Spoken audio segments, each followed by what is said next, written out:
And I hear in the next room, boom, boom, boom. Get me, get me, get me, get me. And I'm here. I hadn't had sex. I'm only 20 years old. I'd never had sex yet. And I'm hearing the bed slam again. Blank me, blank me, blank me. Ah! Ah! And I'm, oh my God. And we're back. Hey, everybody, it's your host, Darren Carter, the party starter. I am so excited to have today's guest. When I first became a paid regular at the world-famous Comedy Store, he was one of the guys that was getting spots every night. And I asked him questions, and he was awesome, and he's in show business, and he had a million stories. And here he is right here, right now, Mr. Bruce Smirnoff. Hey, Darren. Hello. How are you? I'm great. Thank you. I live in Delray Beach, Florida. You're still in LA. Yeah. And it's great to see you. I became a regular at the Comedy Store in 1993. I believe you came by when? 95. Yeah, 95. Yep. June of 95. And that's when our paths crossed. Yes. And how did you get? Mitzi saw you at audition night. Yeah, Mitzi saw me, and then they have you come back and do a little bit more time and a little bit more time, and then finally you get to, be in the big leagues. My story about that goes back to 1978. I started show business in 1975 when I was 18 years old, and I was terrible. I had a good look. Whatever. Well, here, look. This is how I looked in 1975. I hope the computer cameras don't crash when I show this picture. That's what I look like. So I show up in Los Angeles in October of 78 looking like that. And I was having coffee at the Continental Hyatt House, the Hyatt House with Mitchell Walters. You remember Mitchell? Yep. And she walks in and she sees me and she just goes, that face. Are you a comedian? I went, yes, I'm new in town. I'm Bruce Smirnoff. I'm trying to come up with an act with Mitch. Yeah, I will see that face on my stage Monday night. So you talk about getting discovered like immediately upon going to LA, and I went on stage that night, and she's sitting there with the cigarette and the smoke wafting up, and I got 9:30 prime time spot, and I completely bombed. Terrible, because I wasn't ready then. Yeah. And I went up to her. I'm a 22-year-old kid at the time, and I just went, thank you very much, Mitzi, for giving me the opportunity. And she looks at me, she goes, you stink. You'll never be any good. Don't even think of being a comedian. So that was my welcome to Los Angeles. So it took a long time in a lot of other clubs, a lot of the dives in LA. And then I got in 93, and then I met you. Oh, wow. So that was a long time that went by. That was like 15 years or something before you actually...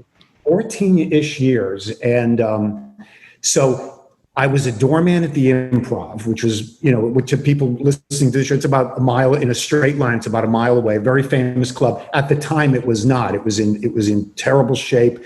They had very few customers. The Improv really didn't kick in until about 1981. So I was the doorman. I used to host audition nights, and I started to build up my confidence then. And then throughout the 80s, the comedy clubs started to spring all over America. And when I'd be in LA, because I wanted to be a star, I had no idea you needed experience to be a star. So I would play all these horrible gigs in LA. When did you come to LA? 1995. Yeah, but all right. So way before your time in the 80s, there was a place I played a place in the back of a gas station. It was called John's Place. And it was like a garage in the back of a gas station on Vermont. And you might get two people a show, and it was terrible. I mean, there was the who's who in Westwood, maybe 4 people, but the worst of the worst was in East Hollywood, and it was called the Natural Fudge Health Restaurant. Okay, and this was a health food restaurant where you would do your act to about 40 Sikhs. You know who Sikhs are? They wear the turbans and they have the long beard, while they would be eating brown rice and tabbouleh. And you'd be doing your act. And it was so embarrassing. I used to say the only way to work that room was with a machine gun. I mean, at least you'd get some response, and these were the kinds of places. So it wasn't teaching me anything. They all say you have to work in dives. If you read the Lenny Bruce biography, he did it in strip clubs. But this was even minus a strip club. A strip club at least would give you an audience. They would hate you, but it would give you a conflict to try to resolve through comedy. But these clubs in LA were horrible. So then in the early 80s, comedy clubs started springing up all over America. And I remember Sacramento, San Jose, Portland, Oregon. And that's where I started to get good. Where are you from originally? Fresno. I did a club, a Greek restaurant that did comedy. Yeah, there. the Athenian. You did the Athenian restaurant. I did the Athenian. I'm 64 years old. It's 2020, and all you have to do is say Fresno, and I go back to, and I can remember these specific things. And then Fresno, unless it's Bakersfield, has that sign, eat here, or let's eat here, or something. I guess, no, I think that was in Bakersfield. It's got that famous let's eat here kind of sign. But anyway. Tell us the story about the night you were at the Hollywood Improv and Johnny Carson walked in. That is wild. You want the red meat right off the bat. Okay, I just have to give a prequel to it. And that will also help in understanding you. I wrote a show. My whole thing, you look at me and you see that I am a funny person. And you go, I don't know who this guy is. I never heard of him. Quite frankly, I don't care. I don't blame you.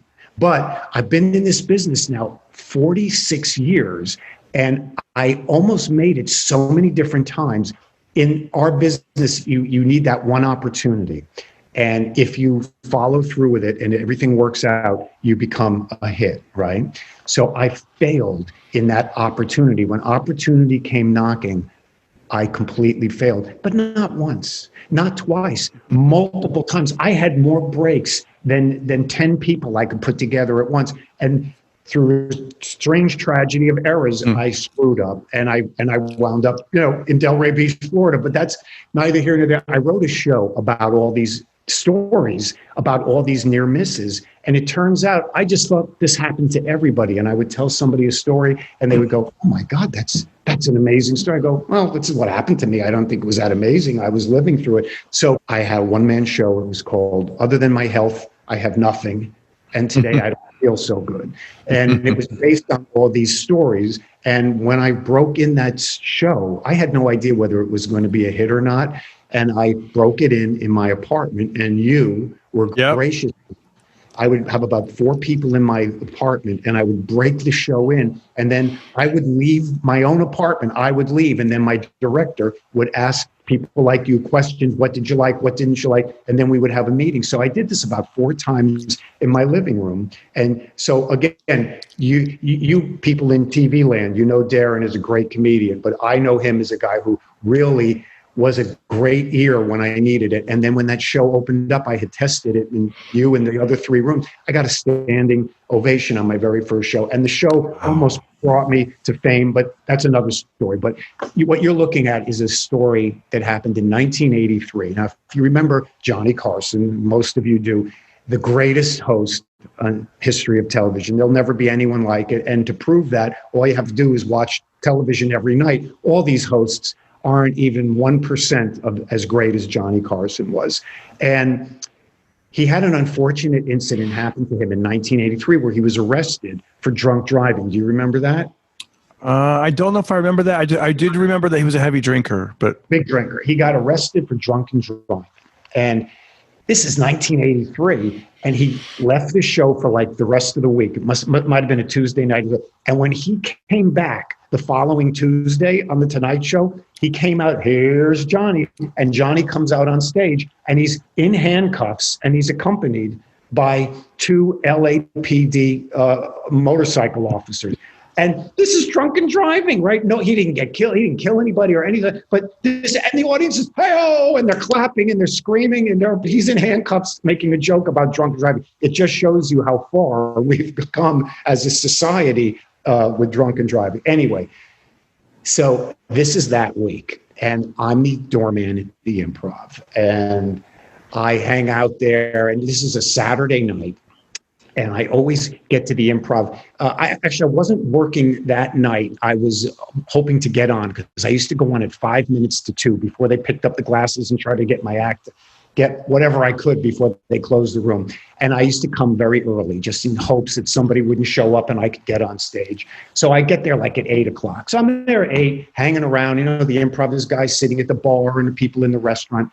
And about 9 o'clock at night, this Mercedes pulls up and out stumbles the greatest talk show host in the history of TV, Johnny Carson. He comes into the club, and Darren, he had never, ever been into the improv in the history of the improv. It opened in LA in 1976, I believe.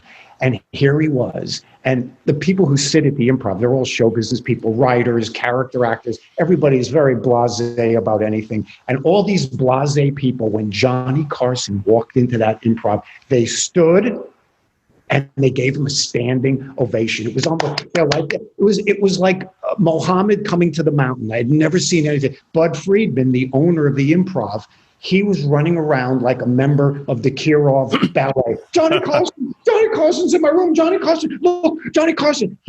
Everyone was flipping out. And Carson just comes in. He's got no look of acknowledgement to anybody in the bar. And he just walks up to the bar and he orders 3 shots of whiskey. And Eddie, the bartender, pours him his 3 shots. And I'm standing. I'm like, I've muscled my way into the aisle. I'm probably about 4 feet away because I've never seen Johnny before in life. And a lot of people, you meet stars in real life, they're very short, okay? Not Johnny. He's about 6 feet tall, very, very big, broad shoulders, like an athlete. And you know what else I noticed about him? He liked to drink.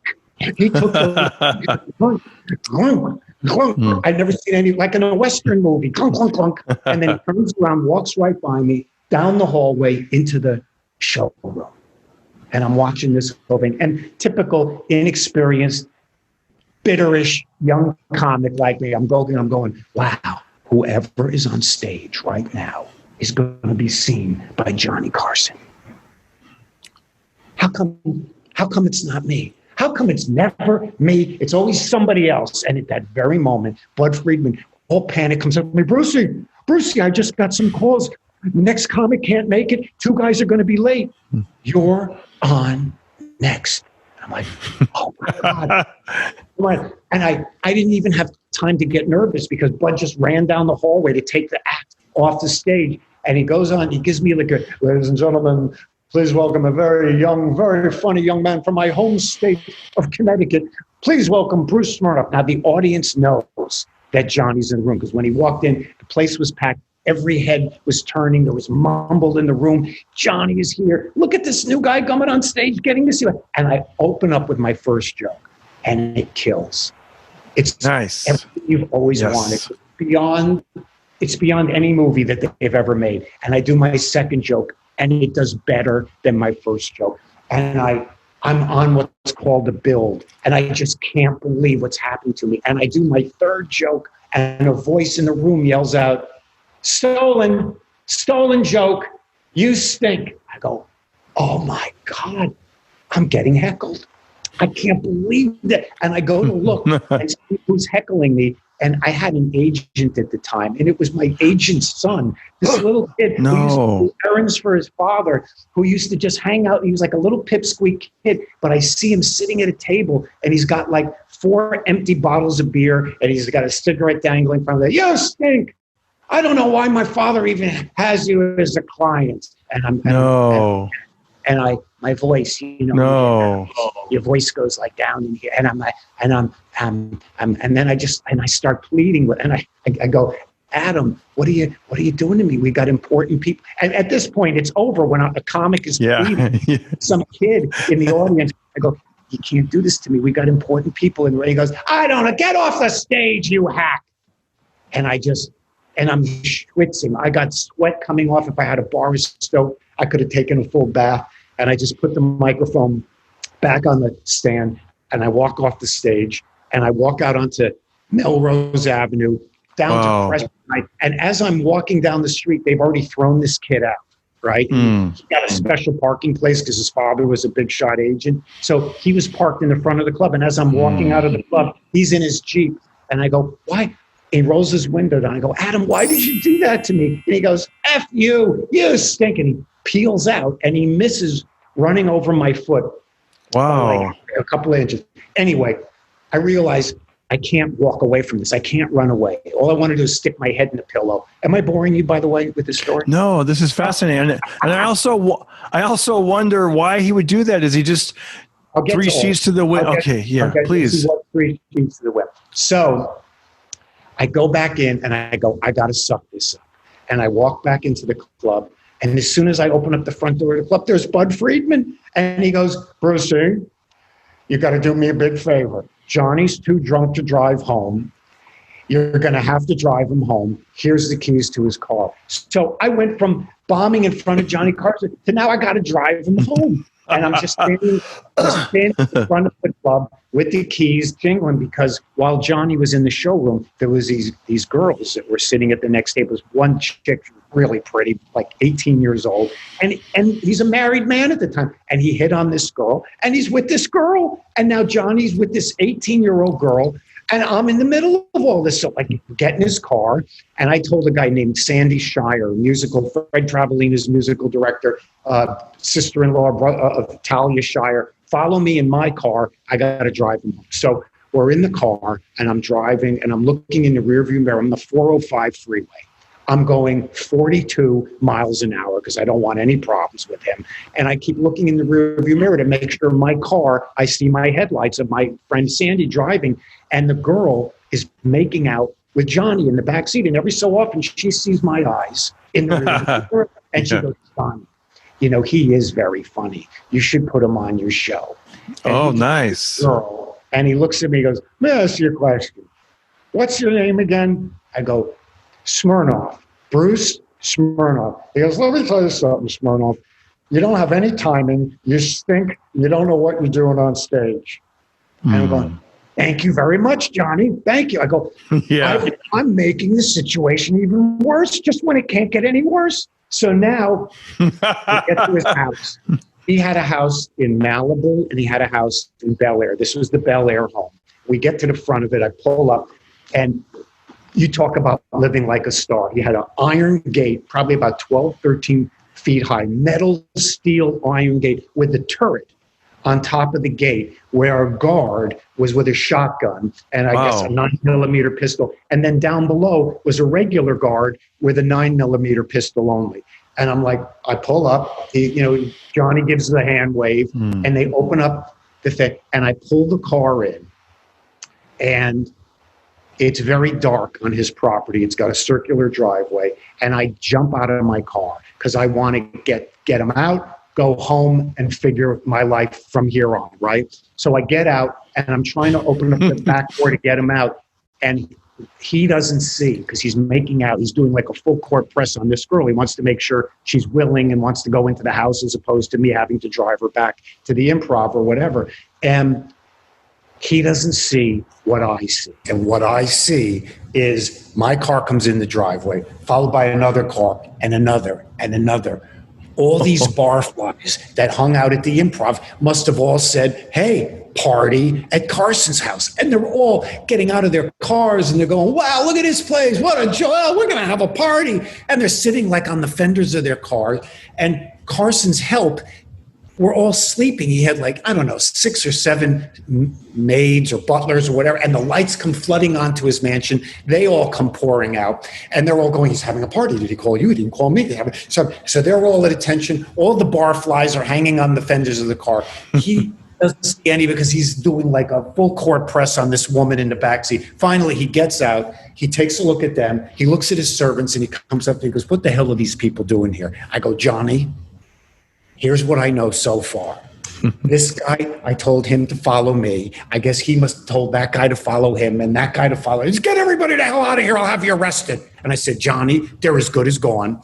And I got everybody out of there. And I went home, and I think I slept for 2 days. Now, you asked me about my agent's son. So on the following Monday, I called up. The kid's name was Adam Arthur. His father was a very famous agent named Irvin Arthur, really big time guy, very nice man. And I went into Irvin's office and I told him what his son had done to me, how he basically ruined the opportunity of your lifetime. And he like looked at me and he goes, Brucey, I'm really sorry. He goes, my kid's got a drug problem. We had a fight. He went to, his mission that night was to go to the club and sabotage all of my acts. I really apologize profusely, and I guarantee you, you will never see him again. And he was right, because the next day his father dropped me as a client. And that was it. Because just the thought of me reminded him of what a loser his kid was. And that was That's hilarious. Have you ever run into that guy Adam again, or no? No, I had run into the father over the years, but the kid, I don't know what happened. I let's hope the kid straightened his life out and is doing well. I really don't care, but I'm trying to be positive and say that he's a human being. And you're like, it's the idea for my next sitcom. He's in the other room. Adam, come out here. Reunited, and it doesn't feel good. No. I used to have a lot of, I'm sure, as you know, comedians have a lot of anger in them because we're trying to make it. We're very frustrated at our inability, and we're very jealous of other performers. And I get nothing but a pleasure now of speaking to me. There's comics I connect with through Facebook that I never even spoke to in LA because I was just jealous of them. And I was, in my own little world, whatever moronic feelings and now I get to talk to them. And I said, GX, I wish I hadn't been such a jerk and I could have just been vulnerable to you and just met you as a friend. And they, it's amazing. As you get older, you mellow out and you change. Yeah. It's also it's a tough business as far as like the reason, you came to LA, I came to LA, we have this thing inside of us. We know that we're good. And then when you're seeing other people and you're like, well, in your mind, you're like, I mean, you might be like, well, that person's not as good as me. Why are they? And you have to learn to mature and realize like there's no rhyme or reason sometimes. And I mean, sometimes, okay, you posted like a pilot of your or something. You posted like a one-man show. I think that's what it was.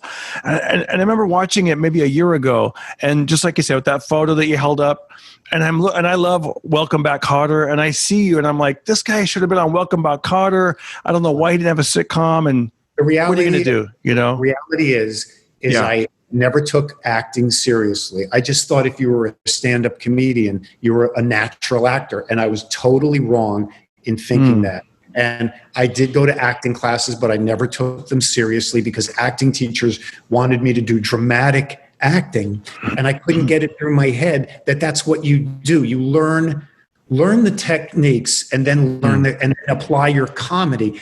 But I was too headstrong and I don't want to read soap opera scripts. I'm not reading Bonanza scripts. I'm not Hoss Cartwright. I just wasn't understanding that it was an exercise. So I'm responsible for all of my, all these tragic, crazy things that happened to me. If I had been prepared, you get a few opportunities in life, you must be prepared. And I got more opportunities than anyone could possibly imagine, but I was always unprepared. So it's my fault. Thank God I'm okay. And I wound up having a good career as a stand-up comedian, working of all things cruise ships, which none of us aspired to do. If you had told me in 1975 I'd wind up on cruise ships, I would have jumped off. I would have found a taller building than the Empire State Building. Jump off of. But but it wound up being a very good career, and I'm actually a really good comedian, and I'm almost retired now. So that's and you're such a great storyteller. I mean, you never know. Let me tell you a story. You'll get a kick out of this. Is this a G-rated show, R-rated? Where are we? Just PG, G to PG. Okay. So throw something in. 1975, and I haven't even gone to LA yet. I'm still at Boston University, and I spent the summer. Oh no, it's 70, not 75. It's 77. I had spent the summer in the Catskill Mountains, where all those Jewishy New York comics got discovered, and some agent had met me, and this is now President's Day, 1978.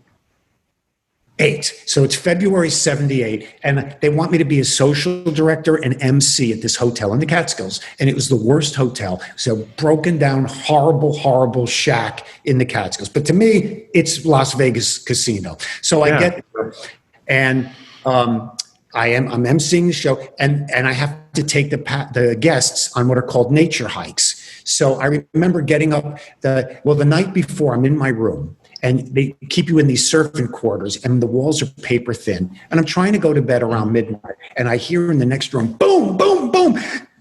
Get me. And I'm here. I hadn't had sex. I'm only 20 years old. I'd never had sex yet. And I'm hearing the bed slamming again. Blank me. Ah! And I'm, oh my God, what's happening? I'm so excited. I don't know exactly what's going on, but it's so exciting. And anyway, that went on for like an hour. And it was just wild. And then the door shuts. And then a few minutes later, it goes on again with it, but it's a different woman's voice. Blank me. Ah! So I don't think I got to bed till like 2 a.m. Anyway, the next morning, 10 a.m., I have to take these guests on a nature hike. This is in the middle of the Catskill Mountains, snowing. I don't know these are Jewish people. I'm a Jew. We don't know from going outside. So we walk outside. It's freezing. It's 3 feet of snow, and there's paw prints all around. So I look at everybody and I go, I don't want to say this, but they look like bear footprints. Let's be safe and go back in. And everyone goes, I think he's right. And we all go in. So thank God we didn't have to do the nature hike. I got out of that one. So I walk by the dining room, and you only have 2 waiters because it's such a small hotel. And there's a waiter there, and he's cleaning the knives and the forks. He's putting them down. And he goes, oh, hi. And I go, hi, I'm Bruce. He goes, hi, I'm Ron. I go, nice to meet you. And what do you do? You a comic? Because you got to do the MC. I go, yeah, I'm going to do a little set tonight and do the MC. He goes, well, it's great. And I go, listen, I don't want to be embarrassing or anything, but you're my next door neighbor up in the room, and I heard a lot of noise coming out of your room last night. And he goes, oh, yes, I blank a lot of the guests here at the hotel. What? Because, yeah, I have a 9-inch ping pong. I go, you got to be kidding. He goes, no, I can actually give myself a blank. And I'm going, and I'm like, it sounds ridiculous using these words, but going, oh my God. And he's going, listen, how about later tonight when I'm finished with one of these women, I send her over to your room. I went, you would do that? You would do that? Oh my God. So I go and do the show. Who cares about the show? I go up to my room. It's like 11:30 at night, and I'm just camped out in my bed. I'm ready. And I hear next door, boom, boom, bang, blank me, screaming. And then it goes quiet. And then I hear footsteps, and then on my door, knock. And I open it up, and there's a woman, not attractive, but it's a woman. And she pushes me onto my bed, and whatever happens, happened. But that was like the first time I ever had sex. And that guy, I probably gave it away because his name was Ron, but that was Ron Jeremy. So wow. And he wanted to also be a stand-up comedian back then. So he was there trying to get on stage. He was also a disc jockey up there. He was an actor, and we became friends. Obviously, in the headlines in the news, I really don't believe everything I hear, because I'm telling you, he's the nicest guy. Stayed in touch with him. I'm sure he used to come and see your shows at the comedy. He was like always at the Comedy Store in the Improv. And that was my Ron Jeremy story. Wow. That's wild. That is wild. Really, it was terrible that I was using words like blank and ping pong. I should have just I love it though. That actually makes it funnier, I think. I don't know why that made it funnier to me. It's like I've never on television ever said dirty words. In real life, I'm filthy, but I just felt weird anyway. Yeah. So that was that story. No, you know what? I'm reading the book about this history. It's called The History of Comedy, and it talks about like the late 1800s all the way up. Right now I'm at the part where they're in the 50s and they're going to Las Vegas, but they talked a lot about, and the comedians back in the day would be like what you just said, filthy off stage, but then on stage they were really clean, and maybe because they did work like those resorts and stuff, those resorts, you had to be clean. Television, you had to be clean. And well, if you're talking about Cliff Nesterhoff, is that the book? Yeah. Yep. Yes. Yep. I've never met Cliff, but I know a lot of his work. I'm a fan of his. He did a very thorough investigation of comedy. I've not researched it that much, but I will tell any of you comedy buffs that are listening, read the Berman, what's his name? The Lenny Bruce, and I'm blanking on the guy's name. Hold on, I'll tell you right. Just give me 1 second. Lenny Bruce. By the way, guys, once again, I apologize for the audio on this. We're going to try to fix it, but thank you for hanging in there. Who are you talking to? Oh, just the listeners. Oh, okay. I'm a huge Elvis fan. That's so cool. So Albert Goldman wrote this book. By the way, if you're an Elvis fan, I hated Elvis until I saw that live concert. That's the way it is in 2006. It was made in the 60s, but I saw it and I said, "Oh my God, I missed this my whole life." So I got this. This is the only book to read about Elvis. This is it, because Albert Goldman, who wrote it, he also wrote the John Lennon and the Lenny Bruce, which I'll go back to. But Albert Goldman took like 6-7 years to write his books. He only wrote 3 books. He did Elvis, Lenny Bruce, and John Lennon, and then he died. So this guy's a very thorough writer, and amazing stories about Elvis. But let's go. And Lenny Bruce, he describes what comedy was in the early 50s, how it transitioned to all these people that were in World War II, and how they may have dabbled in the USO or, done theatrical stuff in front of only guys because they were in the army. And then how nightclubs, because of the horror of World War II, how nightclubs became so important to get rid of that horror that they had seen and to have families and to move forward. And comedy exploded. So it does go into the Albert Goldman Lenny book on comedy. If you're interested, read it. If you're a budding comedian, I'm sorry I go all over. You get me started on these topics, and I go all over. I love it. Bruce. Okay, so you left Los Angeles. Now, what was it like when you left? Were you excited to leave, or was it one of those things where you're like, no, what happened at one man show? It got me a preliminary deal. So my whole show about failure finally went full scale and got me the opportunity to get possibly a pilot. And I was seen by CBS, and they championed me all the way up to the top. Not Les Moonves. It was the person below him that handled comedy. And this is when Ray Romano's show was, I think, about 2 or 3 years, and what's the other one? The Kevin James show. So those shows were, so here I am. I'm going to be the 3rd show on a Monday night. But we went to the meeting and they turned it down. And those were the only people out of all the industry that saw my show that really wanted to go up against the wall with it. And it didn't work. So I felt that I had given it, I waited another year, and I was going to do the show as a mockumentary, and I raised the money for it. But then Curb Your Enthusiasm came on, and I think that's one of the greatest shows ever. That show can go till 2000, until Larry David breathes his last breath. That show can go. And so I realized that what I wanted to do was similar to that. And I just said, you know what? He's great. Now I've got no shot of anything. And I said, that's okay. I just want to be a comedian. I want to stop this trying to make it, because it was not even about being a good technician. It was just making it. It was just that sickness of becoming a star, so I could never wait in line for the table. And I realized it was getting ridiculous. I was 44 years old already. So I moved to New York just to do comedy. And I moved there, and that's all I did. I was a big hit at the comedy clubs there, and I never tried to audition for commercials or anything, and everything went great. But living in New York in 2001 with 9/11, I got very sad, and then it was such a stress to live there because everything would be shut down. I moved there early in 2001, so I experienced all this great New York, and then the tragedy after for about a year or two was really, it got too much for me. So I moved to Florida, and I actually came here. I got to pick up my glasses. I apologize. I came here to get out of show business and to I had no idea how to do business, but I wanted to team up with someone and maybe open a coin-operated laundromat, just something to get away from show business. So I come down here, but it turns out there are all these condominiums where your grandparents and my parents and the senior citizens live, and they do tons of shows, and they kind of liked me. So I wound up working more than ever before, and then that transitioned into the cruise ships,